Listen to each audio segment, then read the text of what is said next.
Hello everyone! Chris wants to know kung ano daw po yung conjunctions na correlative conjunctions. So, ang conjunction lang, Chris, ay ginagamit to connect two or more words, phrases, clauses, or sentences. They function as transition words and tell the quality of a word, phrase, clause, or sentence. Basta pag may nakita tayong two or more words, pwede silang i-connect ng mga conjunctions. Pwede ring phrases. Itong phrases na to, yan yung more than two words na may pwedeng subject na walang verb, o pwede namang verb lang na may modifier pero walang subject. Yung clauses naman ay yan yung may subject tsaka predicate. Yung sentences, predicate o at verb din yan. Clauses o sentences. Yung mga conjunctions na yan ay ginagamit sa sentence. Tinatawag silang transition words.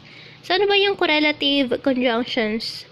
Yan ay pairs of words. Pares sila.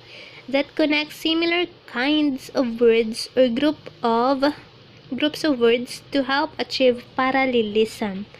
Yung yung pantay ba, yung bigat, yung pantay yung kanilang meaning, yung ibig sabihin. Correlative conjunctions, halimbawa niyan ay pwede silang mag-connect ng nouns to nouns, pwede din silang mag-connect ng verbs to verbs. Yung mga correlative ay ganito, both, tsaka and. Partner sila, partner. Pwedeng either, o kaya naman ay or. Whether, or, neither, laging nor.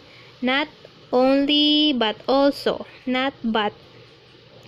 Sa halimbawa ng connecting nouns to nouns, tingnan natin to. Neither the celebrant nor her parents appear tired.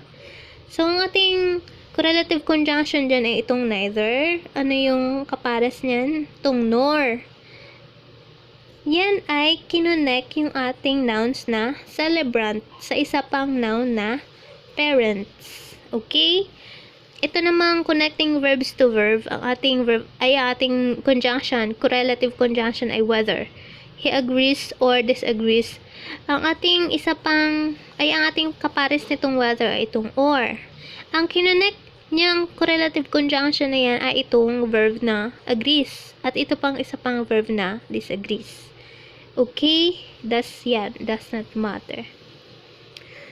So, ang correlative conjunctions ay tinatawag na tag team conjunctions. Pwede silang gamitin para mag-connect ng phrases. Katulad nitong halimbawa na, the news is spread not only to the 5th floor, but also to the next building. Mahalaga na aware tayo sa mga correlative conjunctions para makita natin kung ano ba yung kanilang kino-connect sa sentence. Ang subject natin dito ay itong the news, itong ating verb, spread. Ngayon, kinonect yung ating phrase na to the 5th floor gamit itong ating correlative conjunction na not only. Yan ang una nating correlative conjunction at ang kapares niya na itong but also. Kinonect dito sa isa pang phrase na to the next building. Tag team sila. Team. Hindi sila pwedeng magkahiwalay. Kaya sila tinawag na correlative. Nagko-correlate sila. Okay? Para ma-achieve yung parallelism. Yung pagiging pantay ng sentence. Tingnan natin to. Anong correlative conjunction ang ginamit dito? I want either the cheesecake or the chocolate cake. Ano ang correlative conjunction na ginamit natin dito? Either. Yung either na yan ay nag-connect ng noun. Itong noun. Noun phrase. At ang kapares niyang either na yan ay itong or na nag-connect dito sa noun phrase din. Noun phrase to noun phrase. Gumamit tayo ng correlative conjunction na either tsaka or. Dito naman, there are as many curtains as there are windows.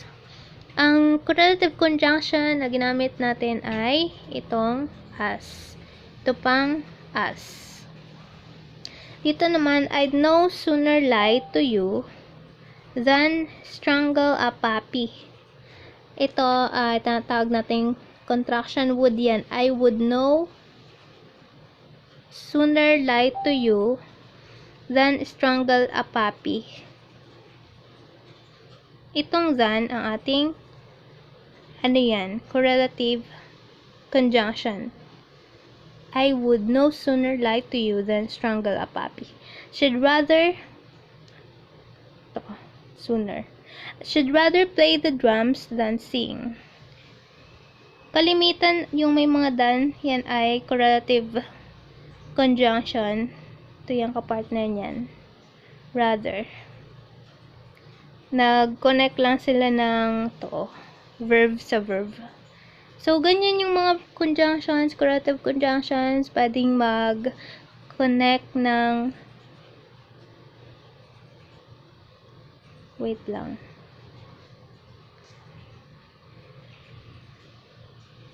Pwedeng mag-connect ng word sa word, phrase to phrase, clause to clause. Tingnan natin to. Connect words and phrases that equal weight in a sentence. Yan ang tinatawag natin correlative conjunction. So, dito sa example, yung both and end, ginamit to connect either two subjects or two objects. Itong both, laging kapartner niya itong end. Nag-connect ng noun na John, tsaka noun na Lawrence, sila ang ating subject. Yan ang ating subject. Ito ang ating predicate. Enjoy the movie. Dito naman, John enjoyed both movie and the company. Ang ating kapartner nitong both sa itong end, nag-connect lang ng noun na company at movie. Yan yung ating object nitong ating verb na enjoyed. Okay? So, yung not only naman na correlative conjunction natin, at saka itong but also, pwedeng gamitin to connect nouns or entire clauses. Katulad nito, I'm not only going to the concert, but also meeting the band backstage. Ang kinonnect nila ay ito, not only going to the concert at meeting the backstage. Noun, ano yan? Noun clause o noun phrase? Noun phrase. Pwedeng noun phrase, pwedeng noun clause yung ating magamit kapag nag-connect tayo. Pwedeng gamitin natin ang not only o but also para makakonect ng pwedeng nouns o entire clauses, pwede ring phrases o noun phrases. Not only will I see your $10, but also raise you $20. Not only nag-connect ng clause to but also. Dito, nouns lang, gerund, going to the concert, meeting the backstage. Mga gerund phrase. Ang as o as naman na correlative conjunction, itong as, pwedeng gamitin to compare nouns using an adjective or an adverb. To, Peter is as tall as Jeff. Itong correlative conjunction natin na as, tsaka as, ginamit lang para ipagkumpara ang ating compare nouns, tong Peter dito kay Jeff.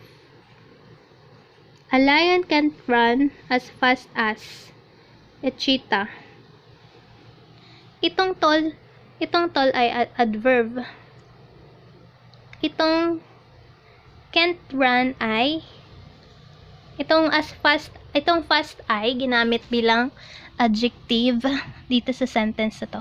So, mga correlative conjunction ay ginagamit pwedeng para mag-connect ng two subjects o kaya naman ay two objects. Pwede rin gamitin to connect nouns, pwedeng gerund phrases, pwedeng noun phrases, o kaya naman ay entire clauses. Pwede rin na ang correlative conjunction like as, tong as, na gamitin para magkumpara lang ng nouns using an adjective, itong tall, at saka adverb, itong fast. Okay? Bilang practice, pwede nating sagutan to. Hanapin natin ang correlative conjunction na ginamit. Lagi nating tatandaan na lagi silang merong partner. Partner sila. Tag team conjunctions. Ang tawag sa kanila yung correlative conjunctions. At tingnan natin kung ano ba yung kinoconnect nila. Pwedeng noun to noun, verb to verb, pwedeng adjective to adjective, pwedeng phrase to phrase, pwedeng clause to clause. Okay? Yan, pwede nating i-pause itong video para sagutan natin itong 1 to 7. Napin natin yung correlative conjunction. At tingnan natin kung ano yung kinoconnect nila. Kailangan ma-achieve yung parallelism kaya sila ginagamit. Thank you. Feel free to check your answers. You may check the description box where you can see the key to correction. Pagtapos nyong makapag-sagot at kung gusto nyong malaman yung sagot, merong key to correction sa description box.